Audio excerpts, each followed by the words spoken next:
монголчуудын хувьд энэ хүүхэд хүмүүжүүлэх их өвөрмөц арга барилтай улс байсан түүхээс харагддаг. Яагаад гэвэл хүний насны зааг хязгаарыг тэр хүмүүжилттэй холбож тогтоосон байдаг. Жишээлбэл монголчууд тэгээс 3 насны хүүхдийг бол балчир үе гэж нэрлэдэг. Нялх үе гэдэг штеп. Тэгээ энэ үед нь бол тэр хүүхдийг бурхан мэт хайрладаг. Эцэг эхийн хараа хяналтаа салгадаггүй. Ийм. Тэгээ 3-аас 6 нас гээд.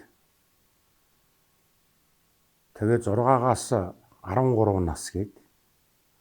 Тэгээ 13-аас 16 нас. 16-аас 35 нас. 35-аас 55 нас. Тэгээ 55-аас 65 нас. 65-аас 85 нас. Тэгээ 85 наснаас дээш гэдэг өтөл үе гэдэг. Тэгээ энэ насны онцлог хязгаарыг аваад үзэхээр өнөөгийн нөгөө шинжлэх ухааны санал болгоод нөгөө хүүхдийн сургалт, хүмүүжил, боловсролын зааг ялгаатай их давхцаад байдаг байхгүй. Эртний дунд үеийн монголчуудын гол нөгөө үйл нь 3 наснаас эхлээд хүүхдийг амьдралтай шууд танилцуулж эхэлдэг. Шууд жижигхэн тугал хурганы бэлчээрт ажил хийлгэж эхэлдэг. Морины нуруунд дээр тавьдаг. Жижиг дааг унуулад ойр зуурын ажилд сургаад дээрээсээ Монголын ахуйтай холбоотой байгаа байхгүй юм чи. Тэгээд ээжийнхээ ажил туслуулаад гэр орны тугал хураг хариулахаас ихсүүлээд ингэ явдаг. Тэгээд 6 наснаас 13 насны хүртэлх хугацаанд аав нь ахмадууд нь тэр хүүхдийг ойр зуурын анд тагуулж явдаг.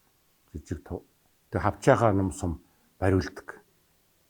Хавчаахаа гэдэг бол нөгөө хүүхдийн тоглодог жижигхэн ном сум байгаа шүү дээ. Тэрүүгээр ойр зуурын харвал намнах сургууль хийлгээд тэгээ 13 наснаас эхлээд хүүхдийг холын авд авч явдаг. Тэгээ нөгөө ав хийх гэдэг чинь монголчуудын хувьд бол байлдааны бэлтгэл сургууль л та. Тэрэнд нь бэлтгэдэг. 16 наснаас эхлээд дайчин ир болгодог.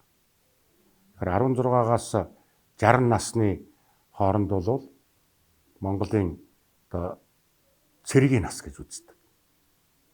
Цэргийн нас. Тэгээ энэ Арабтын зохион байгуулалт гэж байна шүү дээ. Монголын цэргийн өвөрмөц зохион байгуулалтын нэг. Дэлхийн дахинд бол ингээд тарчсан энэ зохион байгуулалт байна шүү дээ. Араб дотор бол 3 ном сумчин, 3 жадчин, 3 сэлэмчин, тэгээ ахлагч гэдэг байдаг. Тэгээ энэ Арабтын дотор 16-аас 60 насны хүмүүстэй ийм бүтэц бүрдүүлсэн байдаг. Энэ дотор нөгөө хурд залуучууд тэгээ хүч эдэрчүүдэд нь байна. Тэгээ туршлага. Энэ хурд, хүч, туршлага 3 нэгдчихэж том хүч болдог. Энийг бол монголчууд энэ цэргийн зохион байгуулалтанд оруулж явсан.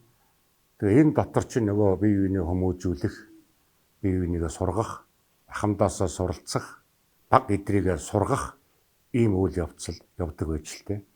За ном эрдэмийн боловсролын хувьд бол монголчууд гэрийн соёлоор их голчилж хүүхдээ хүмүүжүүлдэг.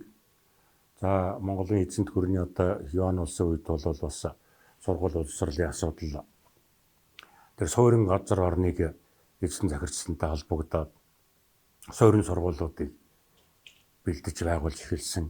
Оюуны боловсон хүчнүүдийг бас бэлдэж эхэлжсэн түүх бий. За дунд үеийн түүх буюу Монгол шашин дэлгэрсэн үеэс эхлээд энэ шавь сургалт багшаас шавьд одоо шавь оруулж сургадаг юм сургалтууд ашиг яваад энэ олон жил болсон. Тэгээ Богдхан тулсын үеэс эхлээд энэ орчин үеийн эрдэм боловсрал залуучуудыг сургах сургуулийг анх байгуулж өгсөн төвхтэй байдаг. Одоо нийслэл хүрээнд сургууль байгууллаа. 1921 оны хувьсгалын дараа хушуу болгонд одоо тэнхимийн сургууль байгуулж нэг савь сургууль тэнхимийн сургуультаар солигдсон. Энэ үеүл бол одоо хүртэл үргэлжилж явна л да. Мэдлэг туршлага тань дээр ирлээ. Салбар бүрийн маструудын дахин давтагдшгүй туршлагаас суралцах боломжийг Mentor Hub танд олгож байна. Та яг одоо App Store болон Play Store-оос аппликейшн татаарай. Mentor Hub-д тавтамжтай морил.